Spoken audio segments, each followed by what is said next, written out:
guys, bale dito kami ngayon. Bumili kasi ako ng tahop ng ng palay para mas makamura. Papakain namin sa baboy namin at makatipid at organic na rin. Kaya nandito kami, nakaparada pa. Traffic. madaming tawag yan. Madami ding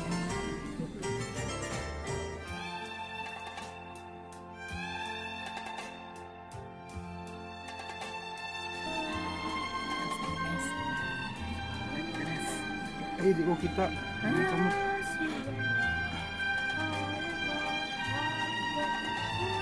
Hello guys, ito papasok na kami sa loob guys. Bali, nakababa na kami galing sa sasakyan. Papasok na kami sa loob. Ayan, ito yung mga in-order ko na tahop ng palay, sako-sako. Ayan. Ito naman guys yung bigas. Kasi gilingan kasi to ng palay. Ayan. Nagigiling sila ng palay. Ito na, naging bigas na siya. Ito naman yung tahop. Ito yung bigas. Ayan, ito na tayo, kinukuha na guys. Yung in-order ko na tahop sa palay. Matagal din to nakaipon guys. Mga isang buwan din to bago makaipon ng ganito. Kasi marami din naman mga bumibili. Pinagbibigyan din nila. Kasi kailangan din ng iba. Ayan. Ito guys, titimbangin na. Bali, kakaiba yung timbangan nila. Hindi ko maintindihan to. Ito yung timbangan na tinatawag nila na espada. Ayan. Pwede siya kargahan ng maraming sako. Siguro nasa mga 4 na sako to guys. Na kaya niyang timbangin sa isang bagsakan lang. Ayan.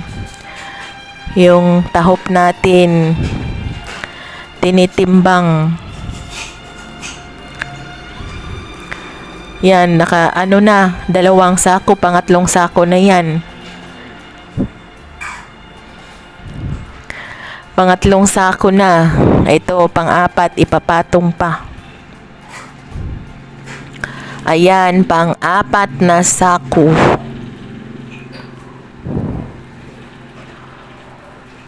Ayan guys, tinitingnan na nila, hindi ko maintindihan yung timbangan talaga nila. Oh, mayroon naman silang dinagdag na isang bilog na mabigat. Ay, 2.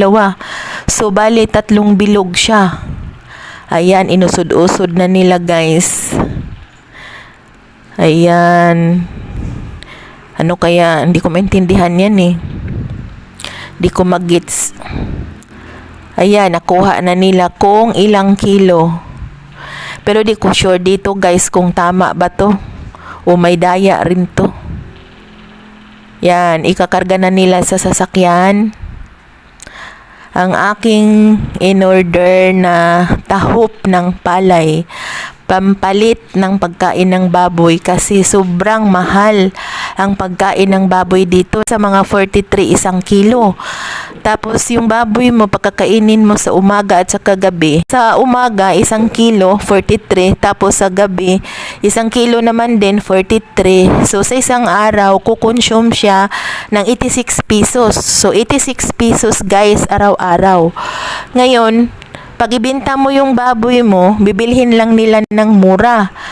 Kapag nasa mga 25 kilos pataas, ang bili lang nila guys is 180 per kilo. Naku, luging-lugi talaga. Grabe. 180 1 kilo. Eh kung yung baboy mo nasa kamay mo umabot siya ng 3 buwan. So 'di ba ang laki ng lugi mo, pero no choice ka. Kasi ganun talaga ang bilihan nila. Tapos pag ikaw naman ang bibili ng karne sa palengke, ang mahal. Pag puro laman, 330 1 kilo. Kapag may halo naman siyang buto, 300 1 kilo. 'Di ba? Ang laki ng tubo nila, 180 galing sa mga nag-aalaga ng baboy. Pagdating na doon sa palengke, 300 may kasamang buto. Tapos Pag nasa mga 25 kilos naman guys, pababa, yun nililitsyon nila. Kapag bumibili ka ng litsyon nila, 600 isang kilo. Pero kung yung baboy mo, bibilhin nila na pang litsyon, binibili lang nila ng 230. Grabe kabarat. Talong-talo talaga yung mga nag-aalaga ng baboy. Kaya mas maganda pa siguro, ang gawin na lang natin, para wala nang maibinta sa palengke at hindi nakikita yung mga negosyante, hindi na tayo mag-alaga ng baboy. Paano sila kikita na wala nang nag-aalaga ng baboy? Kasi kawawa yung mga nag-aalaga eh. Binibili lang nila ng mura, tapos pag binibinta nila, ang mahal-mahal na. Kaya magiging wise na lang din tayo guys, na pag isip-isip ko din na mas mabuti pa na ito na lang yung ipapakain namin sa baboy namin. Ang kilo nito 8 pesos lang. So 8 pesos sa umaga papakainin mo yung baboy ng 1 kilo, sa gabi 1 kilo, so 16 pesos lang. Ito guys yung mga nabili ko.